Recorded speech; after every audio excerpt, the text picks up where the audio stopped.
Hello everyone, welcome to Classes with Poonam. Today we'll do the poem Wind given in class 9th NCERT English book Beehive with chapter number 2, The Sound of Music. This poem has written by Subramanya Bharti in Tamil language and translated by A.K. Narayanan in English language. Actually, this poem is a symbolic poem, and here wind is the symbol of the hardships, the obstacles, the difficulties and the challenges which humans have to face for their survival. हर एक human being को अपनी life में कुछ challenges को face करना होता है। ऐसा कोई ह्यूमन बीइंग नहीं है जिसकी लाइफ में चैलेंजेस ना हो। जो लोग इन चैलेंजेस को, डिफिकल्टीज को स्ट्रॉन्ग रहकर फेस करते हैं वो अपनी लाइफ में कुछ अलग करके दिखाते हैं। और अगर कोई इन चैलेंजेस और डिफिकल्टीज के सामने वीक हो जाता है तो ये चैलेंजेस और डिफिकल्टीज जो है उस पर्सन को पूरी तरह से स्कैटर कर देती हैं। और सेम मैसेज पोएट हमें जो है इस पोएम में देना चाहते हैं through wind. So let's read the poem and learn and understand the message given by the poet. Okay, so start. Wind, come softly, don't break the shutter of the windows, don't scatter the papers, don't throw down the book on the shelf. In 4 lines में poet जो है wind से request कर रही हैं कि wind कम softly, थोड़ा जरा धीरे चलो, क्योंकि अगर विंड तेज चलती है तो बहुत सारा डिस्ट्रक्शन ये कोज करती है। इसीलिए पोइट यहाँ पर विंड से रिक्वेस्ट कर रहे हैं कि जरा धीरे चलो। विंडोज़ के जो शटर्स हैं, शटर्स मीन्स डोर, विंडोज़ के जो डोर्स हैं उन्हें मत तोड़ो। पेपर्स को इधर उधर मत फैलाओ। स्केटर का मीनिंग होता है स्प्रेड, फैला देना। पेपर्स को इधर उधर मत फैलाओ क्योंकि हवा तेज़ बहेगी और पेपर्स कहीं पे रखे होंगे तो वो जो है उन्हें अपने साथ उड़ा कर ले जाएगी, इधर उधर उन्हें स्कैटर कर देगी।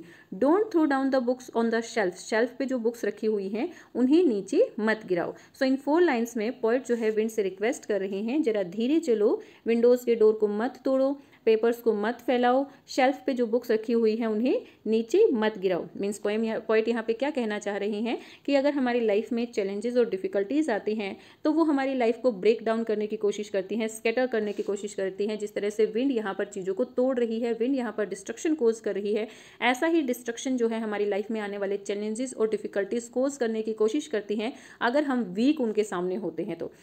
सो हमें लाइफ में आने वाले चैलेंजेस और डिफिकल्टीज को स्ट्रॉन्ग रहकर ही फेस करना चाहिए। Okay, next, there look what you did, you threw them all down, you tore the pages of the books, you brought the rain again, you are very clever at poking fun at weaklings. अब poet यहाँ पे request कर रहे हैं wind से कि धीरे चलो, लेकिन विंड जो है पोइट का कहना नहीं मान रही है, वो अपनी ही स्पीड से चल रही है। तो यहाँ पर वो डिस्ट्रक्शन को कोज करती है जिसकी वजह से पोइट विंड से नाराज हो जाते हैं और अपने डिस्प्लेजर को एक्सप्रेस करते हुए वो क्या कहते हैं, there look what you did, देखो तुमने क्या किया, you threw them all down, तुमने जो है हर एक चीज़ को नीचे गिरा दिया है। You tore the pages of the books, तुमने बुक्स के पेजेस को फाड़ दिया है। यू ब्रॉट रेन अगेन, तुम फिर से अपने साथ बारिश ले आई हो। जब विंड ब्लो करती है तो most of the time it happens कि वो अपने साथ बारिश, अपने साथ रेन को लेकर आती है। तो पोइट यहाँ पे कह रहे हैं तुम फिर से अपने साथ बारिश को ले आई हो। You are very clever at poking fun, poking fun means laughing at weaklings, weaklings means the weak person, तुम बहुत ही क्लेवर हो, तुम जो वीक लोग हैं, वीक थिंग्स हैं, उन सबका मजाक बनाती हो, उनके ऊपर हंसती हो। तो यहाँ पर पोइट है विंड के द्वारा डिस्ट्रक्शन को बता रहे हैं कि देखो तुमने बुक्स के पेजेस को फाड़ दिया है, तुम फिर से अपने साथ रेन को ले आई हो और तुम कितने क्लेवर हो कि जो वीक हैं उनका मजाक बनाती हो, उनके ऊपर हंसती हो। और इन 4 लाइन्स में पोइट हमें क्या मैसेज देना चाहते हैं कि अगर लाइफ में चैलेंजेस आएंगे और हम वीक उन चैलेंजेस के सामने रहेंगे तो वो जो है जिस तरह से विंड ने पेजेस को फाड़ दिया है और अपने साथ फिर से बारिश ले आई है, तो इसी तरह से वो चैलेंजेस जो है हमारी लाइफ को ब्रेक डाउन करेंगे। और फिर से बारिश ले आने का मीनिंग यहाँ पर है कि फिर से जो है ये चैलेंजेस और बड़े चैलेंजेस अपने साथ लेकर आएंगे अगर हम वीक रहेंगे तो। इसीलिए हमें स्ट्रॉन्ग रहकर इन चैलेंजेस को फेस करना है। फ्रेयल, फ्रेयल का मीनिंग होता है weak. Crumbling means to breaking up, तोड़ देना। Frail, crumbling houses, crumbling doors, crumbling rafters, crumbling wood, crumbling bodies, crumbling lives and crumbling hearts. तो पोइट यहाँ पे क्या कह रहे हैं कि अगर कोई भी चीज़ वीक है तो विंड जो है उन्हें क्या करती है, क्रम्बल यानी कि ब्रेक डाउन कर देती है। अगर हाउसेस वीक हैं, डोर्स, राफ्टर्स, राफ्टर्स का मीनिंग क्या होता है, अ वुडन बीम, लाइक इस टाइप की आपने रूफ देखी होगी और इस टाइप की रूफ को सपोर्ट देने के लिए एक वुडन लॉग लगा दिया जाता है, that log is called rafter, ताकि ये जो रूफ है इसको सपोर्ट मिलता रहे। और अगर यही सपोर्ट ही वीक होगा तो रूफ तो नीचे गिरेगी ही। So rafters, wood, bodies, lives, hearts, अगर कोई भी चीज़ वीक है तो इन सब वीक चीज़ों को विंड जो है पूरी तरह से ब्रेक डाउन कर देती है। तो इन द सेम मैनर अगर हम डिफिकल्टीज और चैलेंजेस के सामने वीक हैं तो ये चैलेंजेस और ये डिफिकल्टीज हमें पूरी तरह से ब्रेक डाउन कर देगी। The wind god winnows and crushes them all. Winnows का मीनिंग होता है टू सेपरेट। विंड गॉड यानी कि हवा यहाँ पे क्या कर रही है, सेपरेट कर रही है वीक्स एंड स्ट्रॉन्ग्स को, यानी कि हमारी लाइफ के जो चैलेंजेस हैं वो सेपरेट करते हैं वीक्स और स्ट्रॉन्ग्स को। स्ट्रॉन्ग लोग जो चैलेंजेस को अच्छी तरह से फेस करते हैं वो अपनी लाइफ में मूव ऑन करते हैं, अपनी लाइफ में बहुत कुछ गेन करते हैं। बट अगर वहीं पर वीक अगर हम रहते हैं इन चैलेंजेस के सामने तो ये चैलेंजेस हमें पूरी तरह से ब्रेक डाउन कर देते हैं। The same manner same thing wind भी यहाँ पर कर रही है कि जो वीक चीजें हैं वो उन्हें तोड़ती हुई जा रही है और स्ट्रॉन्ग चीजें जो है उसके सामने खड़ी हैं, उसको फेस कर रही हैं। Okay, he won't do what you tell him, so come let's build strong homes, let's join the doors firmly, practice to form the body and make the heart steadfast.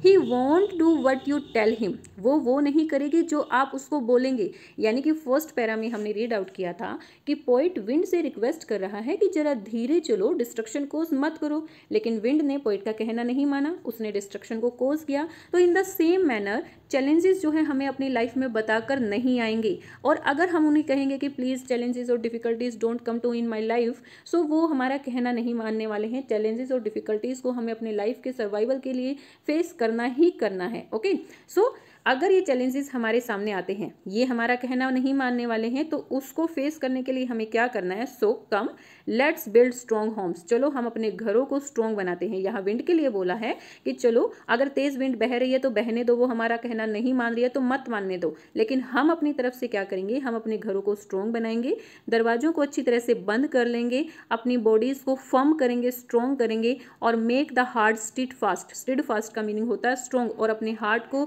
अपने दिलों को हम स्ट्रॉन्ग बनाएंगे ताकि चाहे किसी भी तरह की कोई भी डिफिकल्टी, कोई भी चैलेंज हमारी लाइफ में आए, हम उसको अच्छी तरह से फेस कर पाएं। Make the heart steadfast, do this the wind will be friends with अस।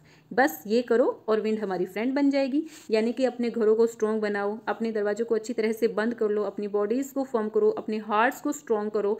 अगर ये सब हम करते हैं तो विंड जो है हमारी फ्रेंड बन जाती है। इट मीन्स अगर हम अपनी लाइफ में आने वाले चैलेंजेस के सामने स्ट्रॉन्ग रहते हैं तो ये चैलेंजेस हमारे फ्रेंड्स बन जाते हैं और हमें और ज़्यादा स्ट्रॉन्ग बनाते हैं। The wind blows out weak fires.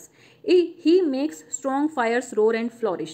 Poet यहाँ पे क्या कह रही हैं कि जो वीक फायर होती है, यानी कि जो हल्की फुल्की सी चिंगारी होती है, विंड उनको उड़ा देती है, कहीं पर भी ले जाती है, उनके जो है एग्जिस्टेंस को ही पूरी तरह से ख़त्म कर देती है।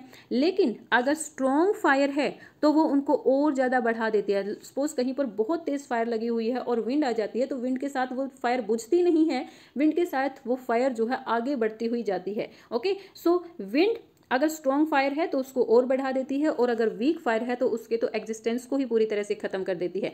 इन द सेम मैनर अगर हम स्ट्रॉन्ग रहकर डिफिकल्टीज को फेस कर रहे हैं तो इट मीन्स वो हमें फ्लोरिश कर रही हैं। वो डिफिकल्टीज, वो चैलेंजेस हमें फ्लोरिश करेंगे, हमें अपने लाइफ में कुछ नया गेन करवाने के लिए कोशिश करेंगे। लेकिन अगर हम वीक हैं तो हम अपनी लाइफ में कुछ भी गेन नहीं कर पाएंगे, हम वहीं पर स्कैटर ब्रेक डाउन हो जाएंगे। तो हमें अपनी लाइफ में आने वाले चैलेंजेस को स्ट्रॉन्ग रहकर ही फेस करना है। His friendship is good, we praise him every day. जो विंड की जो फ्रेंडशिप है वो बहुत अच्छी है, हमें जो है हर रोज़ इसकी प्रेज करनी चाहिए। यानी कि हमारी लाइफ में आने वाली जो डिफ़िकल्टीज़ हैं वो बुरी नहीं है, वो अच्छी हैं, वो हमें जो है कुछ नया सिखा कर जाती हैं। हमें इन डिफ़िकल्टीज़ को प्रेज करना चाहिए। इन डिफ़िकल्टीज़ को हमें यूँ नहीं कहना चाहिए कि भाई हाँ डिफ़िकल्टीज़ आई हैं, मेरी लाइफ बहुत मुश्किल है, मैं लाइफ को जो है सर्वाइव ही नहीं कर पा रहा हूँ। Don't say in this way, be strong enough and then face the challenges and the difficulties of your life, और तभी जो है हम अपनी लाइफ में आगे मूव ऑन कर सकते हैं। तो what do we learn from this poem? We should make ourself strong enough to face all kind of difficulties in the life. As winds blow out the weak fires but it rather acts as bellows to increase the intensity of the flame if the fire is very strong. Similarly difficulties make us stronger if our hearts are strong, but these difficulties will shatter us down if we show the weakness of the heart and the spirit before them. अगर हम week रहते हैं तो ये difficulties हमें पूरी तरह से तोड़ देंगी, और अगर हम स्ट्रॉन्ग रहते हैं तो ये डिफ़िकल्टीज़ जो है हमारे लिए एक नई लाइफ लेकर आएंगी। तो इसीलिए हमें स्ट्रॉन्ग रहकर अपनी लाइफ में आने वाली डिफ़िकल्टीज़ को फेस करना है और अपनी लाइफ में मूव ऑन करना है। Okay, so here we have completed the poem. I hope you got all the things related to the poem and you learn in a very careful manner the message given by the poet. Okay, so if you have clear all the things, please let me know in the comment section. Like and share my videos and subscribe my channel. Thank you. Bye bye. Keep learning.